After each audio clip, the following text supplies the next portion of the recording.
दूरदर्शन किसान चैनल पर।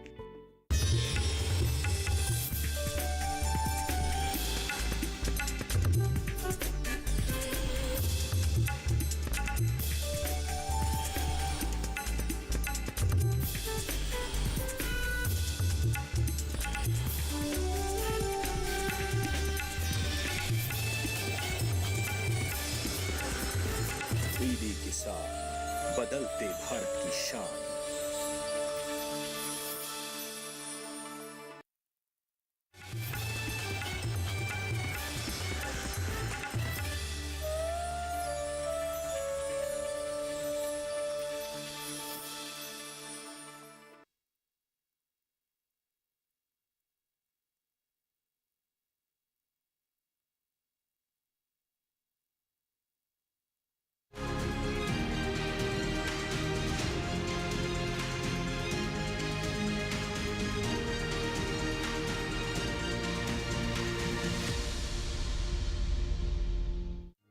पीढ़ी दर पीढ़ी हमारे किसान अलग अलग स्पीसीज की अलग अलग वैरायटी इनको सहेज कर रखते गए और उसको विकास करते रहे। किसान की विरासत, धरती के वनस्पति संसाधन, एक अधिकार जिसका दुनिया भर के देश करते हैं सम्मान।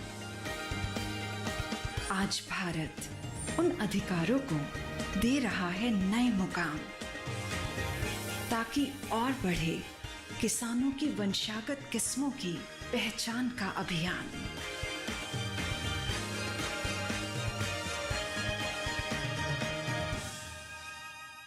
नमस्कार, दूरदर्शन किसान के कार्यक्रम कृषि दर्शन में मैं अदिति शर्मा आप सभी का स्वागत करती हूँ। हमारे इस कार्यक्रम में कृषि जगत में हो रही गतिविधियों की जानकारियाँ हम आप तक पहुँचाते हैं। किस तरह से आप अपनी खेती किसानी को उन्नत बना सकते हैं, इससे संबंधित जो भी अहम जानकारियाँ होती हैं वो हम आप तक पहुँचाने की पूरी कोशिश करते हैं, ताकि आपके लिए वो फायदेमंद साबित हो सके। हमेशा की तरह आज भी हम आपके लिए लेकर आए हैं हमारे तीनों सेगमेंट्स, विज्ञान और किसान, कृषि स्टार्टअप और फार्मिंग इंडिया। और बता दें कि कृषि भवन से भी रहेगा कुछ खास। तो फिर आइए आज के अंक की शुरुआत करते हैं।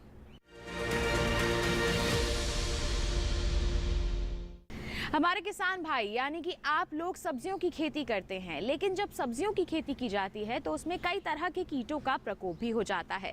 तो इनसे कैसे बचाव किया जा सके, कौन सी सावधानियां बरतने की जरूरत है, इस विषय पर विस्तृत जानकारी दे रही हैं कृषि भवन के डीडी किसान स्टूडियो से DPPQS की संयुक्त निदेशक डॉक्टर सुनीता पांडे। क्या कुछ कहा है उन्होंने, आइए आपको दिखाएं। आज मैं आपको मुख्य फसलों में लगने वाले कीटों के बारे में जानकारी दूंगी। इसके अतिरिक्त मैं आपको सब्जियों में लगने वाले कुछ अपने प्रमुख कीट रहते हैं। जैसे खरीफ में हमारी कद्दू वर्गीय सब्जियां उगाई जाती हैं, जैसे लौकी है, तोरी है, कद्दू है। तो इन सब में भी कुछ हमारे कीट लगते हैं, जैसे red pumpkin beetle. Red pumpkin beetle का जो ग्रब है वो पौधे की जड़ को और तने को नुकसान करता है, और इसका वयस्क पत्ती और फूलों को नुकसान करता है। तो इसके कंट्रोल के लिए आप क्या कर सकते हैं, अगर आपको ग्रब, या तो पहले शुरू में तो आप इसकी गहरी जुताई करिए, जिससे इसके ग्रब से बाहर को आएंगे तो आप उनको नष्ट कर सकते हैं।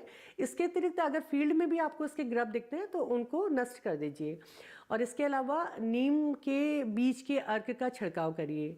दूसरा एक कीट और इसमें लगता है, वो है fruit fly. Fruit fly basically जो भी फ्रूट है वो उसमें वो फ्रूट के अंदर एंटर करती है और उसके फल को सड़ा देती है, जिससे क्या होता है कि होल होता है, उसमें छेद होगा तो छेद से रस सभी बाहर निकलता है, फल का आकार बदल जाता है, वो गिर जाता है। तो जो भी गिरे हुए फल होते हैं आप इनको किसी गड्ढे में जाके नष्ट करिए। और इसके अतिरिक्त आप नीम के सीड के घोल का छिड़काव करिए। और तीसरा एक और हमारा मुख्य जो कीट है वो है serpentine leaf miner. Serpentine leaf miner क्या करता है कि ये सर्पाकार आकार की माइंस बनाता है, आपने कई बार देखा भी होगा। तो वो माइंस से क्या होता है, पत्तियां सूख जाती हैं। तो अगर आपको दिख रही हैं ऐसी पत्तियां तो आप उनको तोड़िए, उनको नष्ट कर दीजिए। और स्टिकी ट्रैप को लगाइए, येलो स्टिकी ट्रैप को। और इसके अतिरिक्त आप जो नीम सीड कर्नल एक्सट्रैक्ट का है उसका भी छिड़काव करिए। इसके अतिरिक्त हमारी कद्दू वर्गीय सब्जी में कुछ बीमारियां भी लगती हैं, जैसे डाउनी मिल्ड्यू है। तो डाउनी मिल्ड्यू के लिए आप क्या कर सकते हैं कि आप सुबह सिंचाई थोड़ा देर से करिए। अगर आप देर से सिंचाई करेंगे तो पानी जल्दी सूख जाएगा। बस यही सब है जो कि हम अपनी अगर फसल को अच्छा उगाना चाहते हैं, अपनी सब्जियों को अच्छा उगाना चाहते हैं, तो अगर हम यही सब IPM की तकनीक को अपनाएंगे तो निश्चित ही हमें सफलता मिलेगी। किसान भाइयों बहनों, अब कार्यक्रम में वक्त है नजर डालने का हमारे सेगमेंट विज्ञान और किसान पर।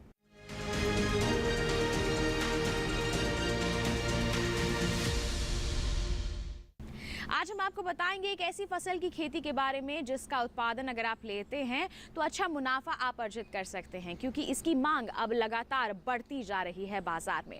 जी हाँ, आज हम बात कर रहे हैं बेबी कॉर्न की खेती की।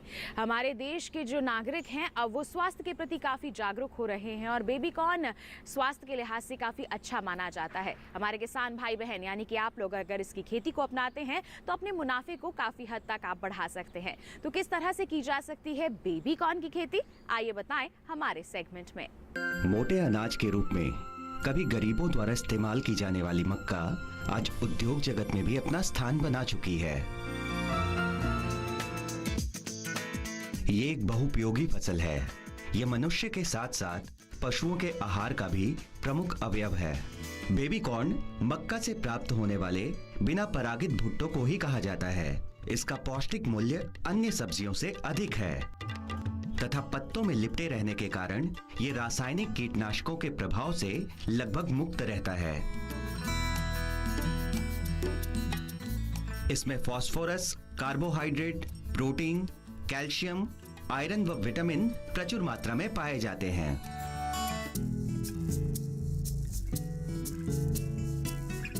बेबी कॉर्न की कृषि आज भारत में प्रचलित होती जा रही है।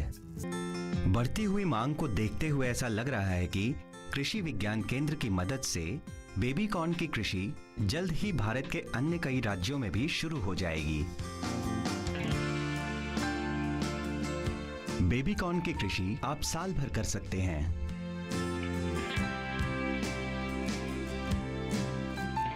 इसकी कृषि के लिए क्षेत्र का तापमान 22 से 28 डिग्री सेल्सियस के बीच और हवा में उचित नमी की आवश्यकता होती है। बेबी कॉर्न की कृषि किसी भी मिट्टी जिसकी जल धारण क्षमता अधिक हो में संभव है, पर यदि मिट्टी दोमट या बलुई दोमट हो तो इसकी कृषि और भी आसान हो जाएगी। बेबी कॉर्न उगाने से पहले किसान को अपने खेत की मिट्टी की जांच करानी चाहिए। कृषि विज्ञान केंद्र की पहल से आज पूरे भारत में मिट्टी की जांच करवाना बहुत आसान हो गया है। बेबी कॉर्न उगाने के लिए मिट्टी का पीएच मान 6 से 7 के बीच होना चाहिए।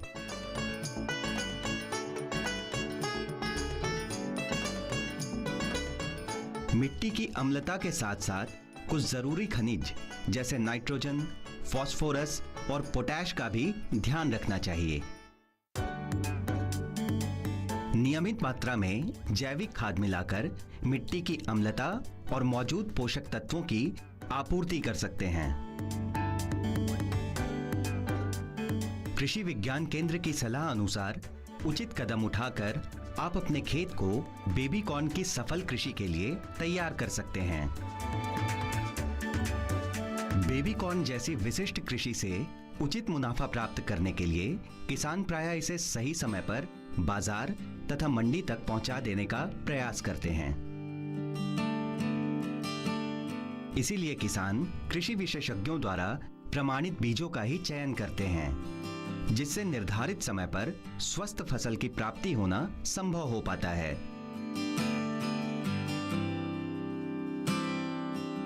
ये प्रमाणित बीज आपको कृषि विज्ञान केंद्र या सरकार द्वारा मान्यता प्राप्त बीज विक्रेताओं से आसानी से मिल जाते हैं।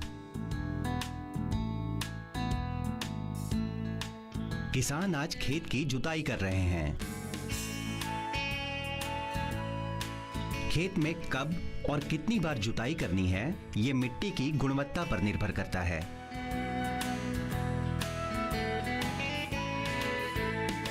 इनके खेत की मिट्टी बलुई है, इसलिए 2 से 3 बार की जुताई से ही मिट्टी भुरभुरी हो जाएगी।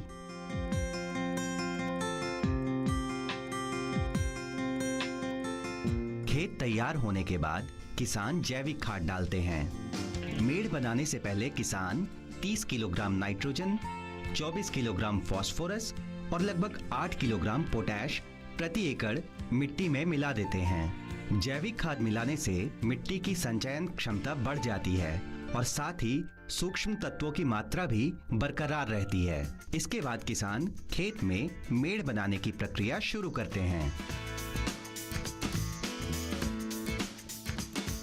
किसान 8 से 10 इंच या लगभग 1 बीता ऊंची मेड़ बनाकर बेबी कॉर्न की कृषि आरंभ करते हैं। इस बात का भी ध्यान रखा जाता है कि मेड़ से मेड़ की दूरी लगभग 45 सेंटीमीटर या 1.5 फुट हो। इन सब बातों को सुनिश्चित कर लेने के बाद किसान बुआई आरंभ करते हैं।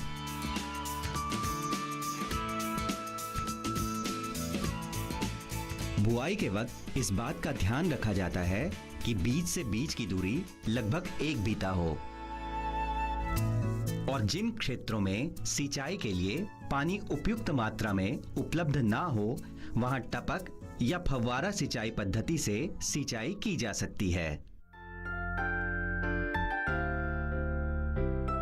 ये किसान अपने खेत को छोटे छोटे टुकड़ों में विभाजित करके मक्के और गन्ने की कृषि एक साथ करते हैं।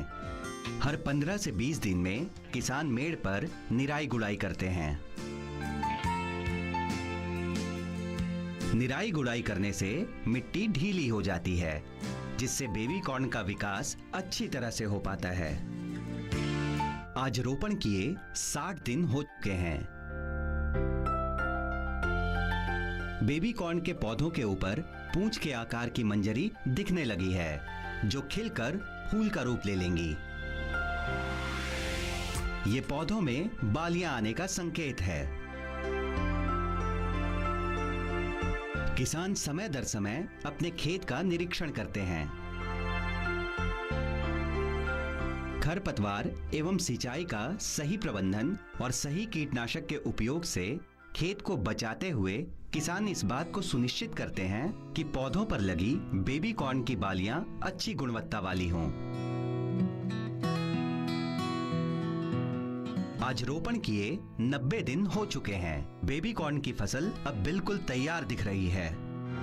हर एक पौधे पर लगी बालियों को ध्यानपूर्वक तोड़कर इन टोकरियों में भरा जा रहा है। बेबी कॉर्न की उपज इसके किस्मों की क्षमता एवं मौसम पर निर्भर करती है। अगर सब कुछ इसकी कृषि के लिए अनुकूल रहा तो 1 एकड़ क्षेत्रफल से लगभग 2700 किलोग्राम बेबी कॉर्न की प्राप्ति संभव है।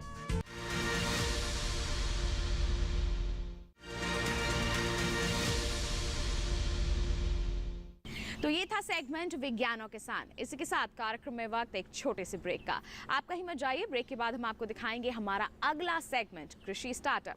बने रहिए दूरदर्शन किसान पर, देखते रहिए कार्यक्रम कृषि दर्शन।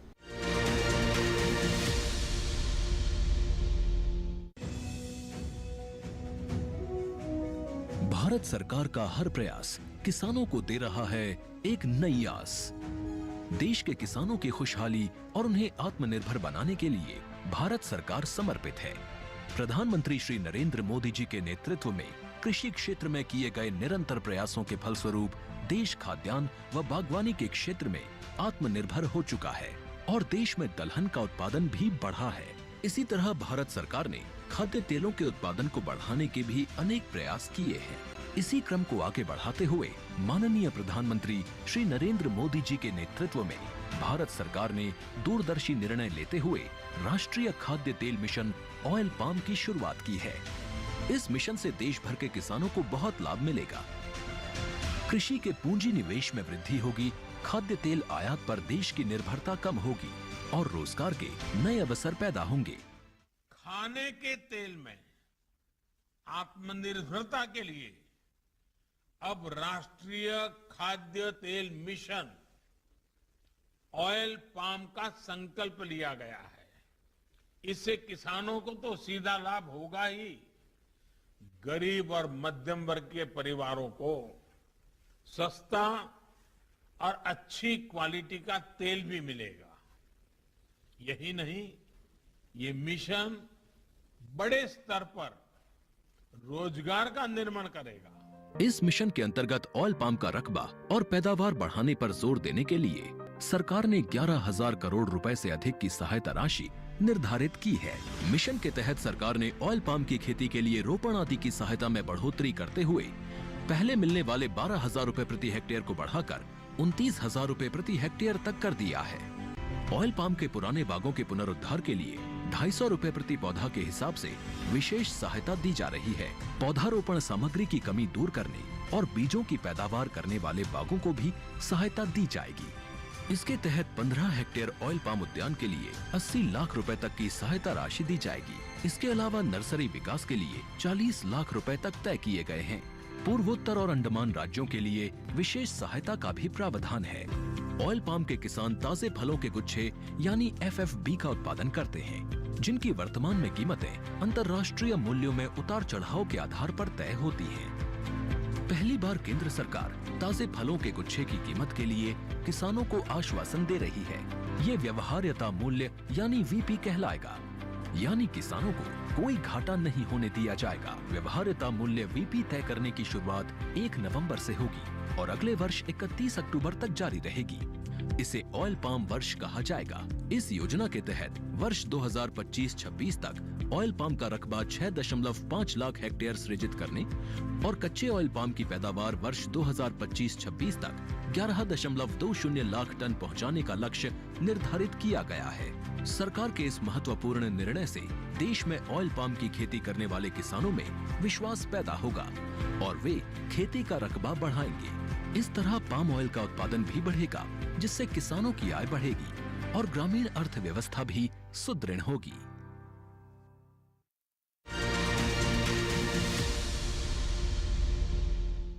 ब्रेक के बाद दूरदर्शन किसान के कार्यक्रम कृषि दर्शन में आप सभी का फिर से स्वागत। आइए अब आपको दिखाएं हमारा सेगमेंट कृषि स्टार्टअप।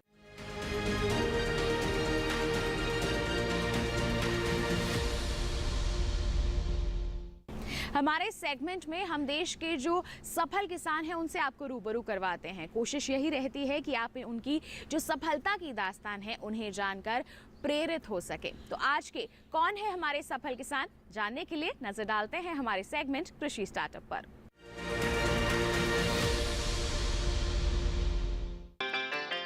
ग्रामीण भारत में बहुतेरी ऐसी किसान परिवारों की महिलाएं हैं जो कृषि के क्षेत्र में कुछ अभिनव प्रयोग कर अपनी अलग पहचान बनाने में कामयाब हुई हैं। ऐसी ही महिला किसानों में शुमार हैं वाराणसी के सेवापुरी विकास क्षेत्र के मड़ैया गांव की सुमन देवी। समाजकार में स्नातकोत्तर उपाधि हासिल करने के बाद छोटी जोत की परिवार की बहू सुमन देवी ने खेती में उपज बढ़ाने और मुनाफा कमाने के बारे में सोचा। सबसे पहले राष्ट्रीय ग्रामीण आजीविका मिशन से जुड़ी और फिर वहां से अपनी छोटी जोत की खेती में कुछ नया करने के बारे में फैसला किया। सुमन देवी ने गोबर, गोमूत्र और विभिन्न पौधों की पत्तियों से खाद, दवा बनाकर प्राकृतिक एवं जैविक खेती की शुरुआत की। विभिन्न अनाज एवं सब्जी फसलों की प्राकृतिक खेती की उपजों से आमदनी होने लगी। फिर FPO से जुड़कर अपनी संस्था का पंजीकरण कराकर सुमन देवी अपनी उपज की पैकेजिंग कर बाजार तक पहुंचाती हैं। आजीविका मिशन से जुड़कर मैंने प्राकृतिक खेती की शुरुआत की। प्राकृतिक खेती की शुरुआत के साथ साथ मैंने उसमें 80 महिलाओं को भी ट्रेनिंग दिया, उनको भी जोड़ा।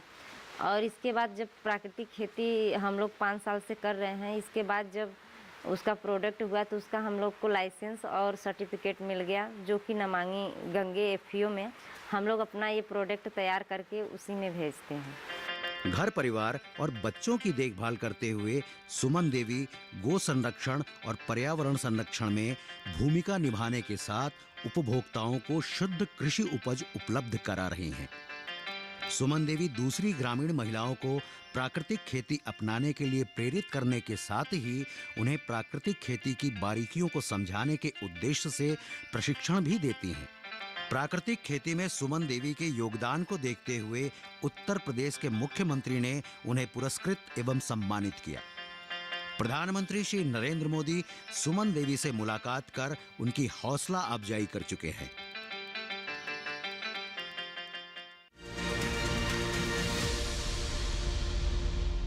हमारे यहाँ फिलहाल में जो धान का काम चल रहा है बहुत जोरी शोरी से, और कुछ खेत मतलब कट गए हैं धान और कुछ रह रहे हैं अभी बाकी। कुछ भाई हमारे जो गेहूं की बुआई के लिए तैयारी चल रही है, और बढ़िया तरीक़ा से जो अपना समय से बीज कहीं अच्छी जगह से लाएं, अच्छा प्रमाणित बीज लाएं और बढ़िया तरीक़ा से बुआई करें। सरसों का भी, धान का भी, ये जो चल रहा गेहूँ का भी, कई तरह की हैं, तोरिया भी हैं, कई फसल हैं हमारे भाई किसान भाई, आलू भी हैं और कई भाई हमारे कर रहे हैं, गाजर का भी है हमारे यहाँ, सब चीज़ का वो चल रहा है।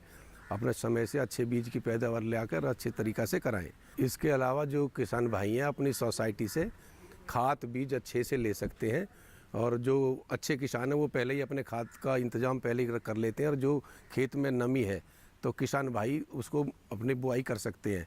अच्छे से बढ़िया बीज लेकर ढंग से तरीक़ा से वो किसान अपना कर सकते हैं, बुआई भी कर सकते हैं। ये भी पशुपालन का भी काम बड़ा अच्छा है, इसे भी समय से करके बहुत अच्छे लाभ उठा सकते हैं। किसान भाइयों, हम दूध के पैदावार के लिए भी हमारे लिए गाय भैंस का बड़े रेट हैं दूध के भी, आप बाज़ार में कहीं भी सप्लाई कर सकते हैं, कहीं भी बेच सकते हैं। दूध के उसमें जो बड़ा अच्छा मार्जिन है और बहुत अच्छे ढंग से आप कर सकते हैं, बाज़ार में कहीं भी बेच सकते हैं। किसान भाइयों के लिए गाय के भैंस के लिए भी सरकार की तरफ से भी बहुत काफ़ी सारी योजना है। आप डेयरी खोल सकते हैं, कहीं भी जो लोन भी मिलता है, बहुत कुछ सरकार की तरफ से फ़ायदे हैं इनके लिए। तो ये था सेगमेंट कृषि स्टार्टअप। इसी के साथ कार्यक्रम में वक्त एक और छोटे से ब्रेक का। आप कहीं मत जाइए, ब्रेक के बाद आपको दिखाया जाएगा हमारा अगला सेगमेंट फार्मिंग इंडिया। बने रहिए दूरदर्शन किसान पर, देखते रहिए कार्यक्रम कृषि दर्शन।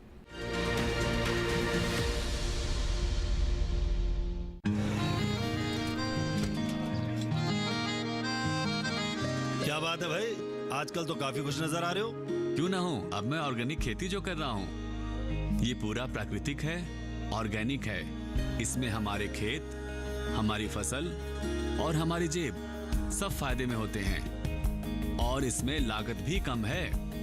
जी हाँ, आप भी ऑर्गेनिक खाद का प्रयोग करें, अपनी फसल और मिट्टी को तंदुरुस्त बनाएं और आपकी आमदनी में इजाफा करें। अधिक जानकारी के लिए किसान call centre toll free number 1800-180-1551 पर कॉल करें और लॉग ऑन करें kisan.gov.in और farmer.gov.in। कृषि और किसान कल्याण मंत्रालय द्वारा किसान हित में जारी।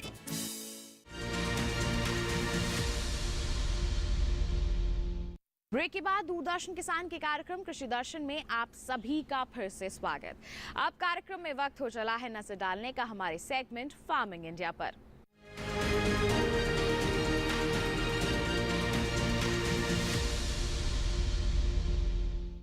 फार्मिंग इंडिया में आज बात होगी एक छोटे से कार्ड की जो हमारे किसानों की आर्थिक स्थिति को मजबूत बनाने में अहम भूमिका निभा रहा है। जी हाँ, ये छोटा सा जो कार्ड है ये जाना जाता है किसान क्रेडिट कार्ड यानी कि KCC के नाम से। हमारे किसान इसे अपना रहे हैं और इससे लाभ भी ले रहे हैं। अगर आप भी बनवाना चाहते हैं अपना KCC तो आइए पूरी प्रक्रिया आपको बताते हैं।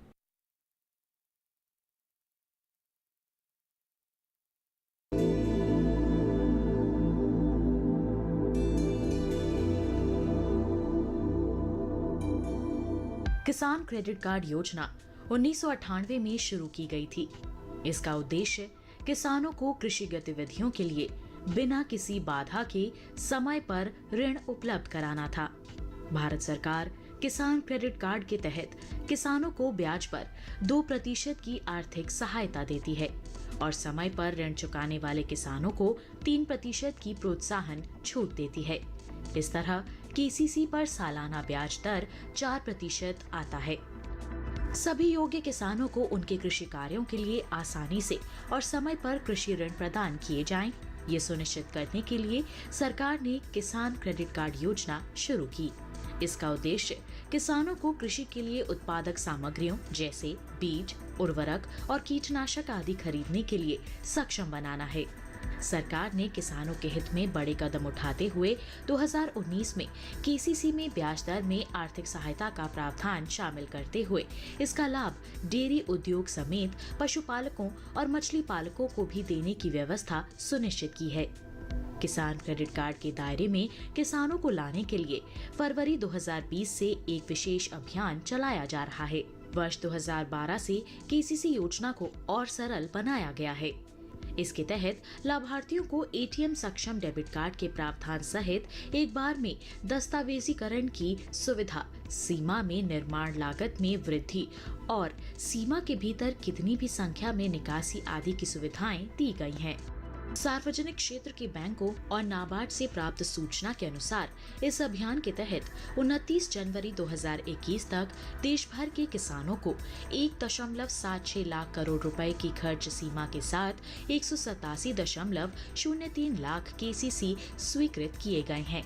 किसान क्रेडिट कार्ड की वजह से किसान अपनी फसल का बीमा भी करवा सकते हैं, जिस किसी भी कारण से अपनी फसल नष्ट होने पर उनको मुआवजा भी दिया जाता है, जैसे बाढ़ की स्थिति में फसल का डूब के नष्ट हो जाना या सूखा पड़ने पर फसल का जल जाना आदि सुविधाओं में यह किसान क्रेडिट कार्ड बहुत ही ज्यादा काम आता है। इसकी वजह से किसान लाभ उठा सकते हैं।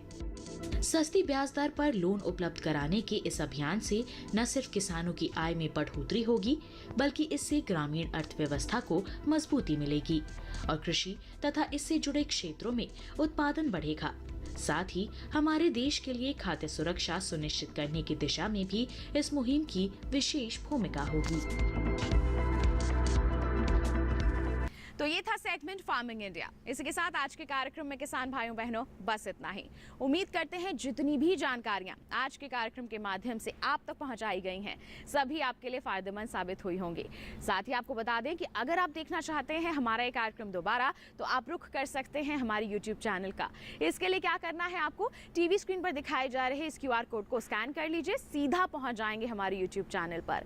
और इसके अलावा अगर आप हमसे जुड़ना चाहते हैं, कोई सुझाव हम तक पहुंचाना चाहते हैं, कोई सवाल है आपके मन में, तो आप हमें ईमेल कर सकते हैं। ईमेल आईडी है krishidarshan@gmail.com, या फिर आप हमें पत्र भी लिख सकते हैं। पता है हमारा कृषि दर्शन, कमरा नंबर 58, CPC दूरदर्शन, खेलगांव, नई दिल्ली 110049। तो आज के लिए किसान भाइयों बहनों बस इतना ही। अगले अंक में हम फिर होंगे हाजिर। तब तक के लिए हमें दीजिए इजाजत, लेकिन आप बने रहिए दूरदर्शन किसान पर। नमस्कार।